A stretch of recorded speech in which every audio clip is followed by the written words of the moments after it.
पूना गाडगे आणि सन्स प्रस्तुत ग्लॅमर गाथा.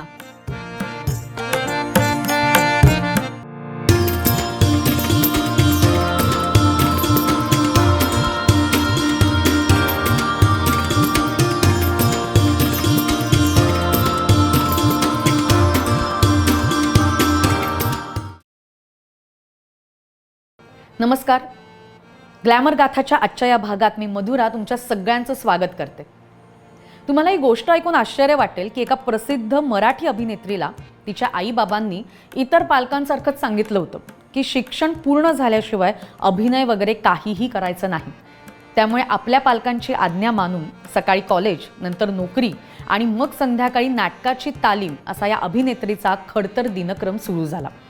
एवढी मेहनत करून मराठी रंगभूमीवर आणि चित्रपट जगतात लोकप्रिय ठरलेल्या या ज्येष्ठ अभिनेत्री होत्या आशालता वाबगावकर. अनेक वर्ष त्या हाच दिनक्रम नित्य नेमाने करत होत्या. घरात अभिनय किंवा संगीताचं वातावरण नसतानाही त्यांनी अभिनेत्री होण्याचं स्वप्न बघितलं. चिकाटीने प्रयत्न करणाऱ्याला दैव सुद्धा साथ देतं. तसंच काहीसं त्यांच्या बाबतीत झालं. एक नाटक मिळाल्यामुळे आशालताबाईंनी नोकरी सोडून पूर्ण वेळ अभिनय करण्याचा निर्णय घेतला. या नाटकाचा पहिलाच प्रयोग सकाळी 9:30 वाजता सुरू झाला आणि दुपारी 2:30 वाजता संपला.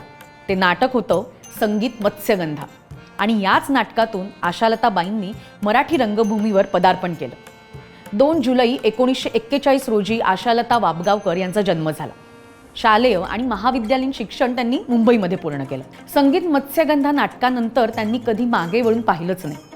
निरनिराळ्या नाट्यसंस्थांमधून त्यांनी रायगडाला जेव्हा जाग येते, गारंबीचा बापू, तरुण तुर्क म्हातारे अर्क, गरुड झेप, स्वामी, हे बंध रेशमाचे, गुंतता हृदय हे, भावबंधन, विदूषक, तुझं आहे तुझं पाशी अशा अनेक गाजलेल्या नाटकांमध्ये भूमिका साकारल्या.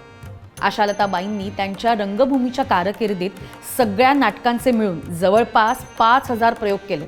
पु ल देशपांडे यांनी दूरदर्शनसाठी साकारलेल्या वाऱ्यावरची वरातमधील आशालताबाईंची कडवेकर मामी ही भूमिका सुद्धा विशेष गाजली. आशालताबाईंनी अभिनय केलेल्या संगीत नाटकांमधील त्यांनी गायलेली गर्द सभवती रान साजणी, अर्थशून्य भासे मजहा, जन्म दिला मजजांनी, तव भास अंतरीचा अशी काही गाणी खूपच लोकप्रिय ठरली. यामुळेच एका चित्रपटाच्या सेटवर जेव्हा त्यांची अमिताभ बच्चन यांच्याशी ओळख झाली तेव्हा अमिताभ बच्चन म्हणाले होते की मराठी थिएटर में आप तो दादा है, आपकी बहुत तारीफ सुनी है मैंने. यावरूनच आशालताबाईंचं मराठी रंगभूमीवरचं योगदान आपल्याला लक्षात आलंच असेल. उत्कृष्ट अभिनेत्री असण्याबरोबरच आशालताबाई उत्तम गायिका सुद्धा होत्या. पंडित जितेंद्र अभिषेकी यांच्याकडे त्यांनी गाण्याचं प्राथमिक शिक्षण घेतलं होतं. ऑल इंडिया रेडिओच्या मुंबई केंद्रावरून प्रसारित होणारी काही कोकणी गाणी सुद्धा त्यांनी गायली होती. कल्याणजी आनंदजी यांच्या वाद्यवृंदात मुकेश, हेमंत कुमार ह्यासारख्या दिग्गजांबरोबर प्रमुख गायिका म्हणून त्यांनी काही गाणी गायलीत. आशालताबाईंनी गायलेली तू सुख करता तू दुःख हरता विघ्न विनाशक मोरया ही आरती आजही लोकप्रिय आहे. मराठी रंगभूमीवरील कामांमुळे त्यांना साहजिकच चित्रपट जगतात सुद्धा प्रवेश मिळाला. उंबरठा, नवरी मिळे नवऱ्याला, माहेरची साडी, गंमत जम्मत, सूत्रधार, माफीचा साक्षीदार, वहिनीची माया अशा अनेक गाजलेल्या चित्रपटांमध्ये त्यांनी भूमिका साकारल्या. बासू चॅटर्जी यांनी दूरदर्शनवरील एका कोकणी नाटकात आशालताबाईंचं काम बघितलं आणि त्यानंतर गुंतता हृदय हे या नाटकाचा प्रयोग सुद्धा बघितला. त्यामुळे बासू चॅटर्जी यांनी दिग्दर्शित केलेल्या आणि 1980 साली प्रदर्शित झालेल्या अपने पराये या चित्रपटातून आशालताबाईंनी हिंदी सिने जगतात पदार्पण केलं. जंजीर, शौकीन, नमक हलाल, वो 7 दिन, सदमा, कुली, शराबी, घायल, अंकुश, अग्निसाक्षी अशा अनेक गाजलेल्या हिंदी चित्रपटांमध्ये त्यांनी महत्त्वपूर्ण भूमिका साकारल्या. राजेश खन्ना, जितेंद्र, मिथुन चक्रवर्ती, जॅकी श्रॉफ, रती अग्निहोत्री, श्रीदेवी अशा अनेक दिग्गज कलाकारांबरोबर त्यांनी काम केलं. मराठी आणि हिंदी चित्रपटांबरोबरच 3 कोकणी तर एका इंग्रजी सिनेमात सुद्धा आशालताबाईंनी भूमिका साकारल्यात. नाटक आणि चित्रपट याबरोबरच अनेक मालिकांमध्ये सुद्धा त्यांनी अभिनय केलाय. महाश्वेता, पाषाणपती, जावई विकत घेणे आहे, कुलवधू ही त्यांच्या काही गाजलेल्या मालिकांची नावं म्हणता येतील. एकदा एका मुलाखतीत आशालताबाईंनी एक सुंदर प्रसंग सांगितला होता. त्या काश्मीरला फिरायला गेल्या होत्या. तेव्हा तिकडच्या बाजारपेठेत खरेदी करत असताना त्यांना एका दुकानदाराने ओळखलं. त्या माणसाने आशालताबाईंना तुम्ही उद्या एक अर्धा तास वेळ काढून येऊ शकाल का असं विचारलं. दुसऱ्या दिवशी ती व्यक्ती त्यांना एका शाळेत घेऊन गेली.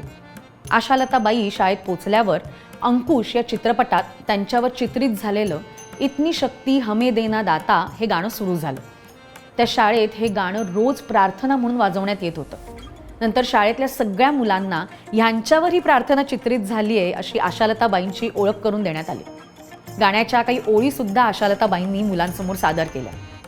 हा त्यांच्या कामाबद्दल मिळालेला एक अविस्मरणीय अनुभव असल्याचं त्यांनी त्याच्यात सांगितलं.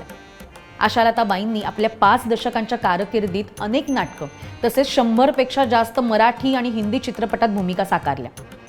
1986 साली त्यांना महाराष्ट्र शासनाच्या सर्वोत्कृष्ट सहाय्यक अभिनेत्रीचा पुरस्कार मिळाला. चित्रपट तसंच नाटक क्षेत्रातील योगदानासाठी त्यांना गोवा मराठी चित्रपट महोत्सव आणि संगीत नाटक अकादमीचा जीवन गौरव पुरस्कार सुद्धा मिळाला. 22 सप्टेंबर 2020 रोजी आशालताबाई हे जग सोडून निघून गेल्या.